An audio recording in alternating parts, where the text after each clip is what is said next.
Rey Sahetapi meninggal dunia, sang anak, titip salam kangen ke Kak Gisca. Aktor senior Rey Sahetapi meninggal dunia pada Selasa, 1 April 2025. Kabar duka itu diungkapkan anaknya, Surya Sahetapi dalam unggahan di Instagram. Surya mengunggah foto dirinya bersama sang ayah. Di usia 68 tahun dalam unggahan itu, Surya juga menitipkan salam rindunya kepada mendiang kakaknya, Gisca Putri Sahetapi. Selamat jalan, Ayah.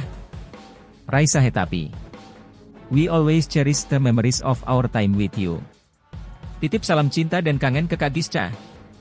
Dalam Instagram story-nya, Surya merepost story Merdi Octave yang turut mengucapkan bela sungkawa. Innalillahi wa inna ilaihi raji'un. Telah berpulang ayah, kakek kami, Farence Raymond Sahetapi, Rey Sahetapi, bin Peter Sahetapi, pada pukul 21.04. Kami mohon doanya dan mohon dimaafkan segala kesalahannya, tulis Merdi. Hingga berita ini diturunkan, Kompas.com masih mencoba menghubungi pihak keluarga Rey Sahetapi untuk konfirmasi lebih lanjut.